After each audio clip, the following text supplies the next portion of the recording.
Hello, and welcome to the Violence Against Women Act, also known as VAWA, Request for Proposal Grant Writing Workshop. I am Melissa Santisteban, the VAWA Grants Administrator at the New Mexico Crime Victims Reparation Commission, also known as CVRC. The CVRC Grants Department also includes Bureau Chief Donna Richmond, VOCA Grant Administrator Vicky Nakagawa, State Grant Administrator Maribel Baca, and Grant Program Specialist Jackie Mascarenas, Todd Hebert, and Braden Best. Today we're going to talk about the State Fiscal Year 2027 Request for Proposal for New Mexico's Stop Violence Against Women Act funding opportunity, which CVRC issued on February 9th, 2026. You can download this PowerPoint using the link in the description below. This webinar is intended to assist continuation programs and competitive programs in the grant writing process. This project is supported by the federal grant number 15-OVW-25-GG-00047 of the Stop Violence Against Women program. The opinions, findings, conclusions, and recommendations expressed in this video are those of the New Mexico Crime Victims Reparation Commission and do not necessarily reflect the views and opinions of the Department of Justice or the Office of Violence Against Women. The mission of the Stop Violence Against Women program is to encourage states to develop and strengthen the criminal justice system's response to violence against women and to support and enhance services for survivors of these crimes. Despite its title, the Violence Against Women Act, or VAWA, focuses on services for adult victims of all genders who have experienced domestic or dating violence, sexual assault, or stalking. VAWA also covers services for children, but only as a secondary victim or witness to intimate partner violence. Children or secondary victims may not be the primary focus of a funded project. The Stop Violence Against Women program and CVRC adhere to a strategic implementation plan for the state and federal funds administered by our office, which includes the STOP funding we're talking about today. The plan sets priorities and builds on each subsequent year of funding. The proposals for these funds, like what you'll be submitting for Stop VAWA, are based upon the plan and the priorities. The latest implementation plan was adopted on June 16, 2022, and you can download that from our online grants management system called WebGrants. If you're not familiar with WebGrants, don't worry. We'll discuss that in more detail later in the webinar. The implementation plan may also be downloaded from our website at cvrc.nm.gov.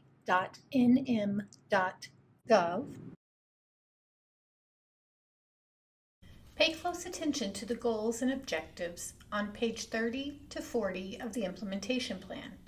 As you write your proposal, show how your plan aligns with these goals and objectives. If you're applying for competitive funding, opposed to continuation funds, you'll especially want to look at the concise goals and objectives on pages 30 to 32.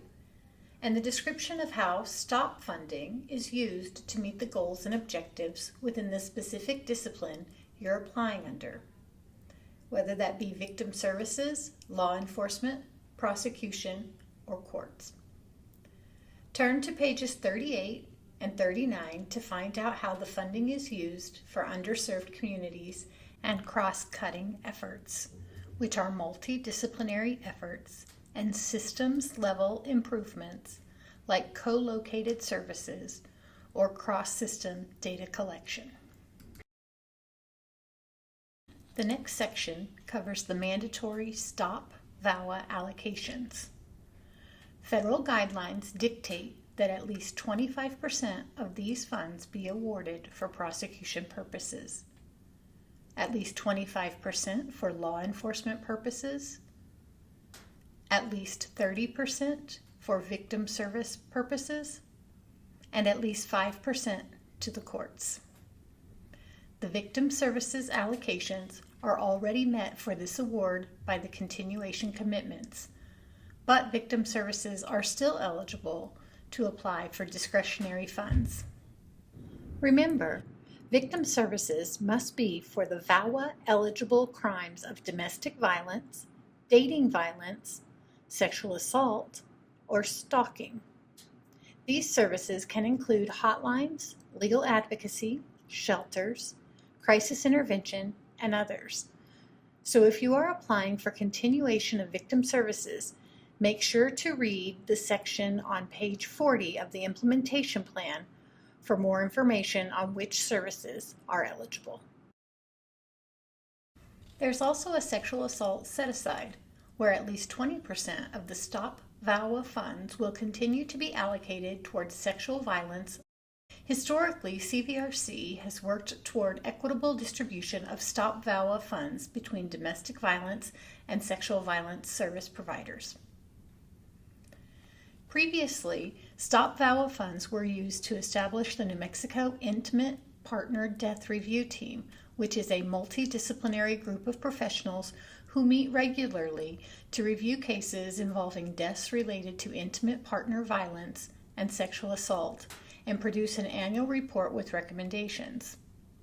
The current implementation plan addresses all of the recommendations from the 2021 report, and the relevant VAWA-eligible recommendations have been incorporated directly into the goals and objectives discussed earlier. You can read the full list of recommendations in Appendix D. Pages 45 through 48 discuss addressing the needs of underserved victims. Of the 30% of funds allocated for victim services, 10% of that is allocated for culturally specific community-based organizations. Also, priority consideration is given to proposals that specifically improve services for populations with access barriers due to race, ethnicity, language, disability, sexual orientation, age, or geography. Congress mandates that applicants coordinate with community partners while developing a proposal.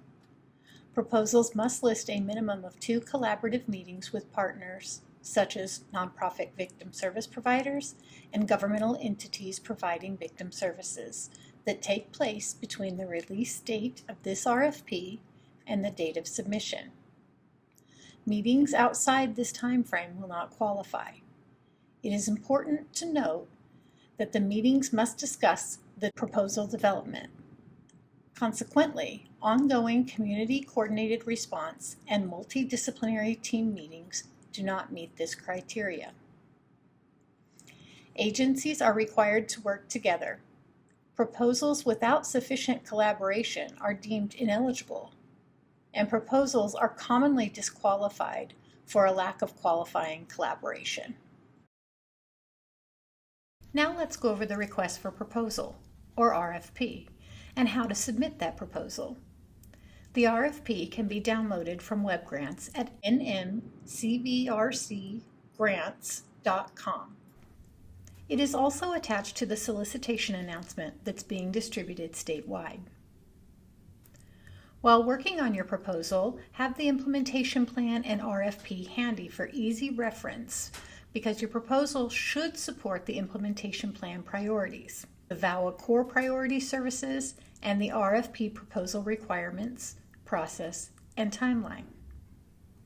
Familiarize yourself with these documents and make note of important information and deadlines, especially the time that items are due. If items are submitted after the designated time, they will not be accepted.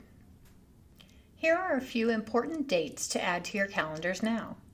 Your proposal is due at 4 p.m. Mountain Time on Monday, March 9th, and the last date to ask a question about the proposal process is a few days earlier on March 4th at 10 a.m. Mountain Time. Preliminary award notifications will go out on April 23rd, and this is the start of the protest period if you disagree with a decision. You will have until 10 a.m. Mountain Time on May 4th to protest. There is a process to do that we will cover later in this webinar. The final award notifications will be released on May 28th. Your nearest upcoming deadline is registering in WebGrants by March 4th, so let's learn how to do that. Before you register, we recommend watching the 1-minute step-by-step guide, WebGrants, Getting Started, on the New Mexico Crime Victims Reparation Commission YouTube channel. While you're there, hit subscribe and check out our WebGrants instructional playlist with a series of short how-to videos to help you navigate the site. You can visit WebGrants by going to nmcvrcgrants.com and start the registration process by clicking the yellow button that says "Click here to register." Complete the form and click the green Save Registration Information button to submit your registration request. The information is then sent to CVRC for approval, and requests are reviewed Monday through Friday and may take up to 1 day to process. After CVRC approves your registration, you'll receive an email with your username and password. Please keep your login information safe and don't share accounts. If other staff in your agency also need WebGrants access, they should register individually before the deadline and use their own user ID. If you already have an account in WebGrants, you won't need to register again. For assistance accessing your account, please contact the CVRC Grants Department. Once you're set up in WebGrants, you may have questions about the RFP and your proposal. For the integrity of the process, these questions must be submitted in WebGrants. All applicants can view the submitted questions and CVRC's responses, so everyone has equitable access to the same information. Please do not reach out directly to CVRC staff for help with a proposal, as we are not able to respond. To ask a question in WebGrants, log in, click Funding Opportunities, then click Ask a Question. Once you post your question, it becomes visible to all users, and CVRC will provide a response within 3 days. All questions must be submitted before 4 p.m. Mountain Time on March 4th. So we highly encourage you to get started on your proposal and ask questions early to ensure you have time to get the answers you need. WebGrants will not accept a late question, even 1 minute after the deadline. The same is true for submitting your proposal. The submission deadline is 4 p.m. Mountain Time on Monday, March 9th. WebGrants will block attempts to edit or submit proposals starting at 4:01. Late applications cannot be accepted, including continuation applications, so please submit on time. The deadline is non-negotiable, and you will not be able to protest a late submission. The amount of available Stop VAWA funding can be found in the RFP. This amount available for competitive funding is dependent upon the amount committed to continuation funding. All funded programs in good programmatic and financial standing that also apply for continuation funds each year will receive funding for 4 years, unless it is a non-recurring project like a conference. Continuing agencies receive the original award amount for the first 2 years. Then 90% of that amount in year 3 and 80% of the original amount in year 4. In the 5th year, the agency is considered a new applicant again and must apply in the competitive process. The Violence Against Women Reauthorization Act of 2022 outlines 24 federal purpose areas, and proposals must support at least one federal purpose area and the State Implementation Plan goals and objectives. The review committee takes into account how an applicant has incorporated the purpose areas and priorities, and these can be an important factor in determining if a proposal is denied, partially funded, or fully funded. The State Implementation Plan and Federal Purpose Areas can be downloaded in WebGrants. Proposals will only be accepted if they are on time, complete, and meet all the mandatory elements in the RFP. The preliminary award notifications will go out on April 23rd, and you may choose to protest this decision if your proposal was denied funding or you did not receive the funding that you had requested. To protest, you must email a letter to the CVRC Director and VAWA Grant Administrator by 10 a.m. Mountain Time on May 4th. Again, the letter must be emailed. Letters received by other means, such as fax, FedEx, postal mail, or hand-delivered, will not be accepted.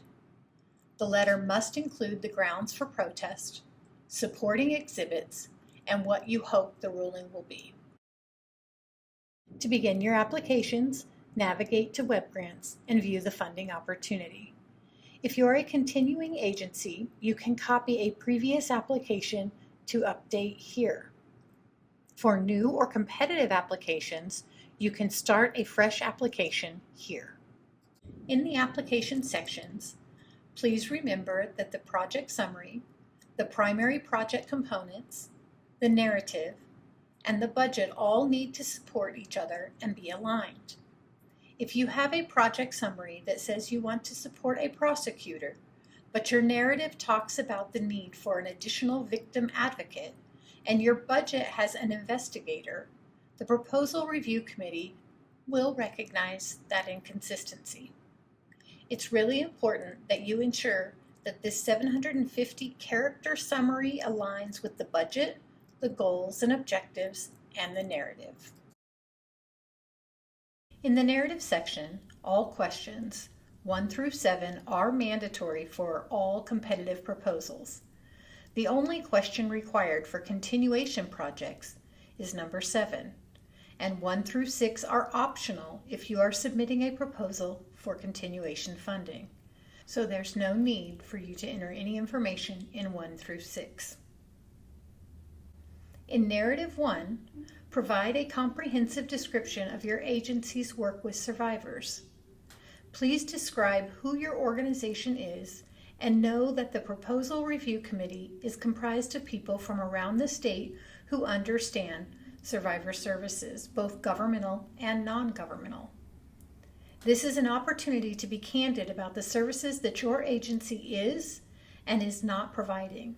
You can say if this funding is needed to support sustainability to continue doing great work, or if it is intended to address something that you've seen as well.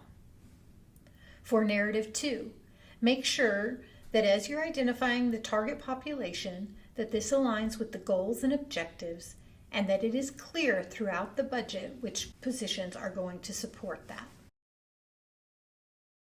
Narrative 3 is the backbone of the proposal, where you will describe why the agency needs this funding, the purpose of this funding, and the presentation of the problem. Everything, your summary, your budget, your goals and objectives, should align with narrative number 3. Here are some questions to think about as you develop a problem statement. How many people will be affected? Can you prove it?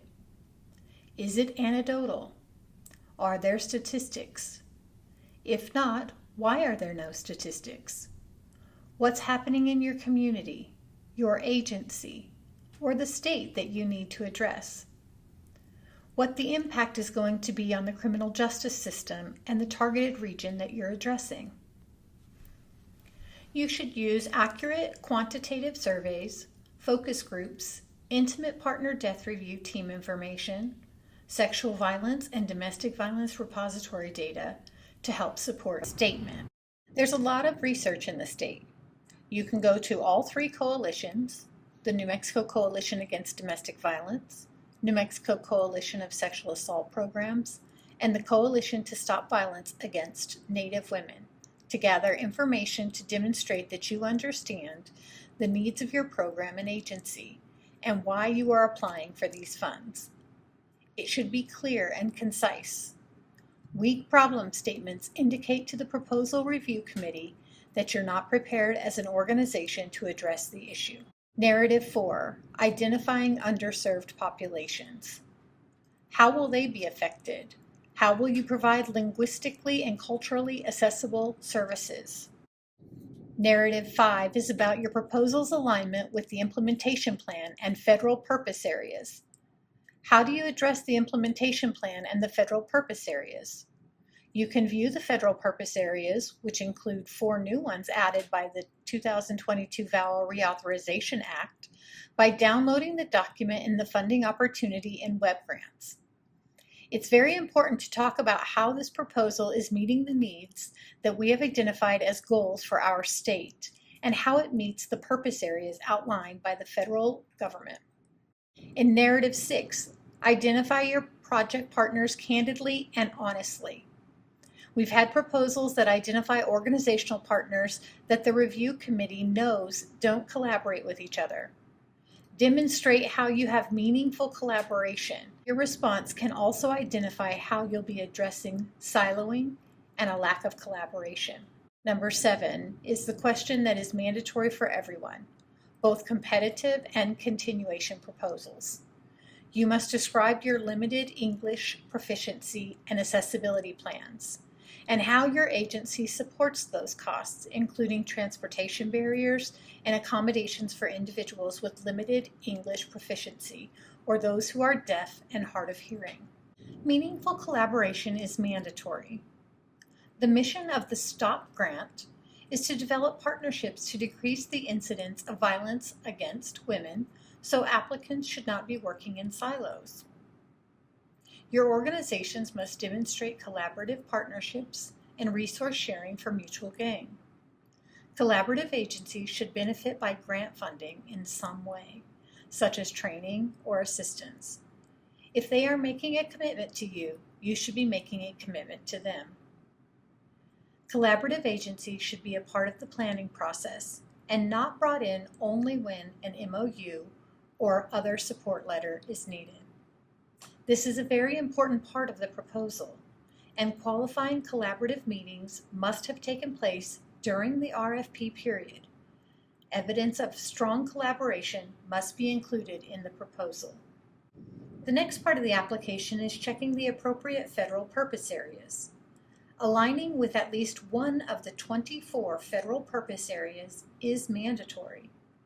Select yes for each area that applies to your proposal. Next are the primary project components, PPCs.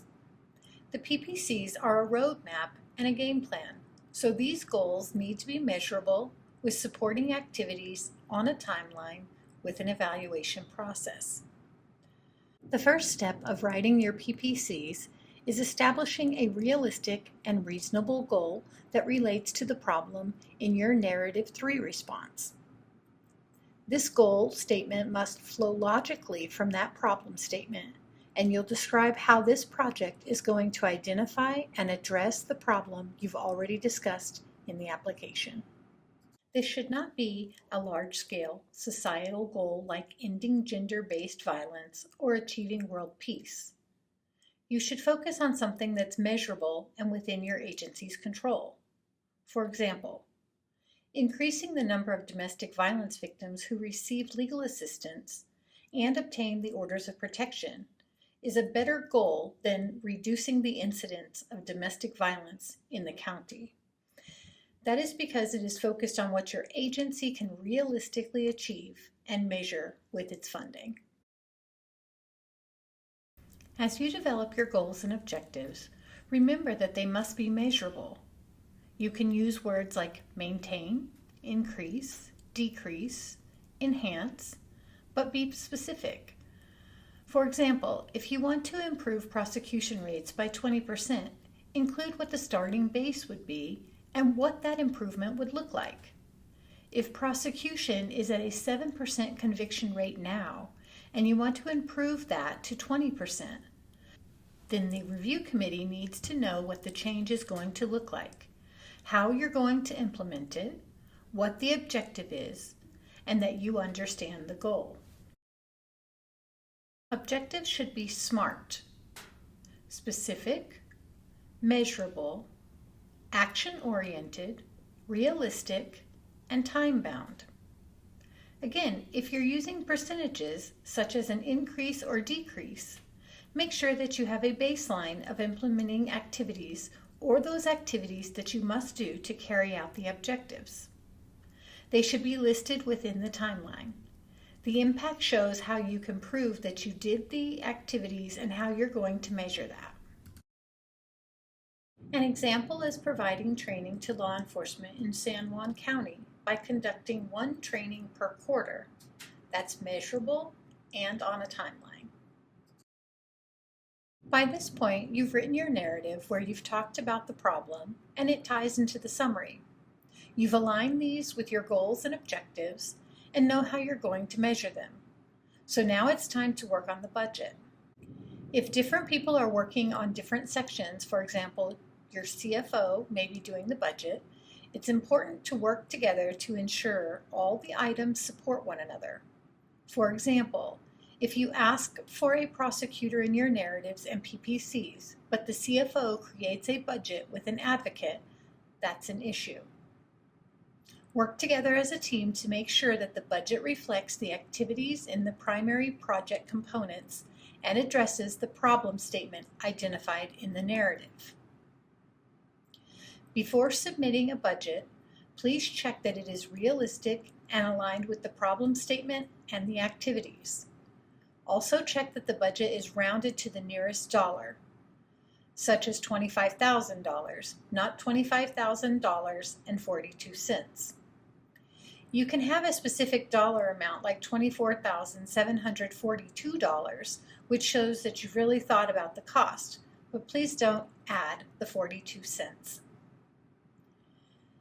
The Proposal Review Committee wants to see that the proposed expenditures are supported in the primary project components and narrative. You should ensure there is not a disconnect in the application with a funding request that is unrealistic, too low, or too high. For example, if an agency asks for the entirety of the available funding, they must show that they can realistically support that.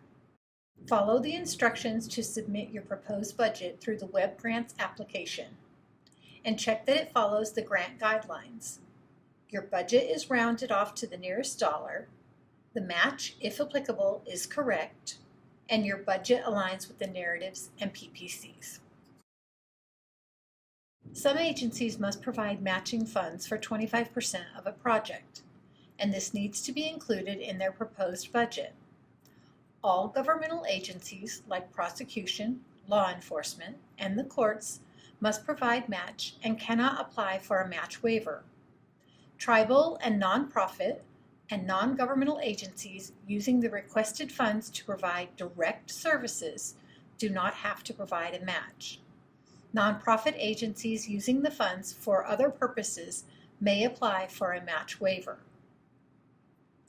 To calculate required match amount, let's use an example of a $10,000 award.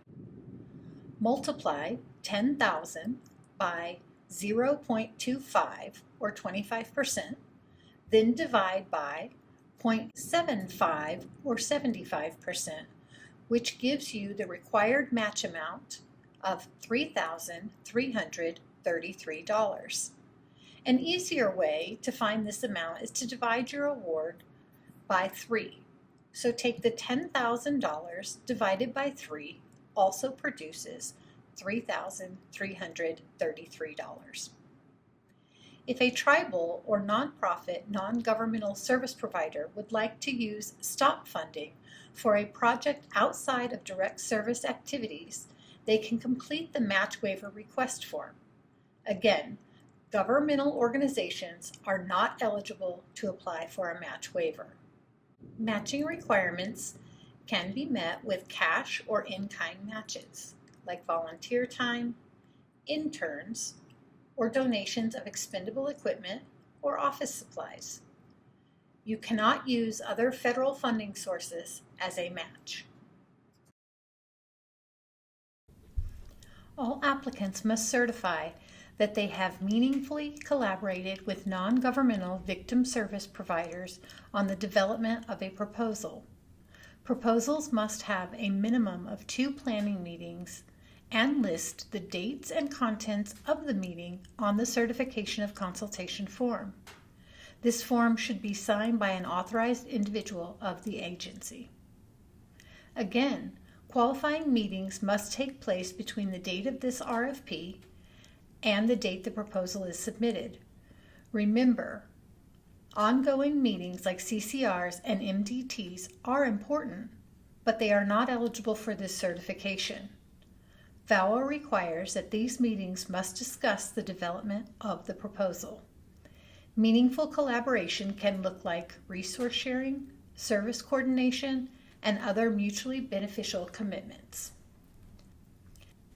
Please ensure that you have meaningfully collaborated with non-governmental victim service providers and documented that in 2 planning meetings for the certification of consultation form. Additional documentation is also required to be uploaded and attached to your proposal. All applicants need to sign and submit federal certification forms and a disclosure of lobbying form, also known as the SF-LLL form, which can be downloaded from the WebGrants application at nmcvrcgrants.com. For funded positions and positions used as match, agencies need to attach job descriptions and resumes if the position is already filled. Completed contracts or drafts of the contracts for consultants on the grant are also required. Every agency should also submit its most recent audit, even if CVRC already has it on file. Your current operational budget and a VAWA staff spreadsheet of all funded and matched staff with a breakdown of the funding sources for their total salaries. Agencies will also attach their determination of suitability policy, which is a written policy regarding how the agency determines which individuals can interact with participants under the age of 18 years. The policy should include how suitability is determined, which individuals are subject to criminal background and sex offender registry checks, who in the agency is responsible for overseeing the background check process, how the results and determination are documented, and how the agency ensures re-examination of suitability at least once every 5 years. Nonprofit agencies should submit proof of their 501c3 status, articles of incorporation, and a current list of board members with their contact information, occupations, and the start and end dates of their terms. Applicants must submit the plan for meaningful access for persons with limited English proficiency, LEP, including deaf and hard of hearing individuals. This is the plan that is discussed in Narrative 7. Reasonable cost associated with providing access should be in the agency's budget. You may include accessibility costs related to the proposed project in the project budget as well. The plan should include the organization's process for identifying LEP persons who need language assistance, the percentage of LEP persons in your service area, the frequency LEP persons come in contact with your program, your resources for LEP persons, how staff are trained to serve LEP persons, your LEP policy development, and how you provide information about your services to LEP persons. You can visit lep.gov to learn more about the federally required elements of the Limited English Proficiency Plan. While developing your proposal, ensure that it will meet all the RFP requirements and align your priorities, narratives, PPCs, and budget with your problem statement. Again, if your problem statement is talking about prosecution, then the rest of your application should be tied to that. So your PPCs may include increasing prosecution rates in your communities, and your project budget may include a prosecutor rather than an advocate. The amount requested should reflect the project budget and consider the amount of available funding in this RFP. All applicants must have meaningfully consulted with non-governmental victim service organizations in the development of the proposal. Continuation projects won't need to resubmit all of these elements, but will have to respond to Narrative 7 with the LEP information. Attach the other required documentation and update the project budget, which should correspond with the funding associated with the project's year in the grant cycle, and incorporate reductions for years 3 and 4. To help with proofreading and saving your progress, it's recommended to write your proposal responses in a Word document first. Then carefully copy and paste each section into WebGrants to submit before the deadline of Monday, March 9th at 4 p.m. Now let's walk through the submission process. Visit nmcvrcgrants.com and log in with the credentials you received after registering. You can add multiple people in your organization here to access, view, and edit the application, and the primary contact is the person who initiated the application. Select the authorized official, enter your project title, and hit Save. When you go back to application forms, you'll see all of the sections, and click the Edit for the Stop VAWA application. Make sure to save frequently throughout the process. Indicate if you are a continuation or competitive project. Then answer which communities the project targets and if this application is for the purpose of prosecution, law enforcement, victim services, courts, or other. Enter your sam.gov registry and the brief description of the project. Complete the information for the finance officer and indicate if they are the authorized individual. If you click No, more questions will appear. Enter information for the person responsible for civil rights, then hit Save. The system won't let you save if the required sections are incomplete, and a red asterisk will show you what needs to be added. If you go back to the application forms, you'll see the sections are not marked as complete. Next, select the appropriate federal purpose area or areas. Click Save and mark as complete. Add the information about your minimum of 2 collaborative meetings that took place between the issuance of this RFP and your proposal submission for the certification of consultation. Attach all your additional documentation here and then mark as complete. Once all the sections are shown here and marked as complete, the proposal can be submitted. To ask a question, navigate from the main menu to Funding Opportunities and click the Stop VAWA, then Ask a Question. When you scroll down, you can see the questions everyone has asked and CVRC's responses. Here's where you can download the federal certification forms, the SF-LLL lobbying form, and the RFP. Click a document and download it to your device. There are also links in this section, including the CVRC YouTube channel and this video. To start a new application, click here and enter the primary contact and project title and click Save. Then go to the application forms and complete each section.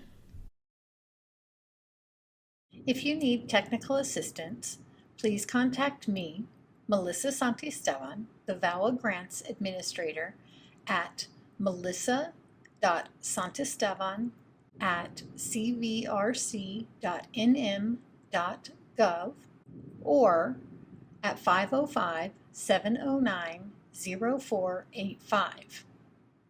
If you have an urgent need and I am not available, you may also contact Grants Bureau Chief Donna Richmond at donna.richmond@cvrc.nm.gov or at 505-795-4486. If you have any questions about the RFP or your proposal, please use the questions function in WebGrants. Thank you for attending the fiscal year 2027 Stop VAWA Grant Writing Workshop, and thank you for all you do for victims across our state. Good luck to all of the applicants, and we look forward to reading about the great work you're planning for the coming fiscal year.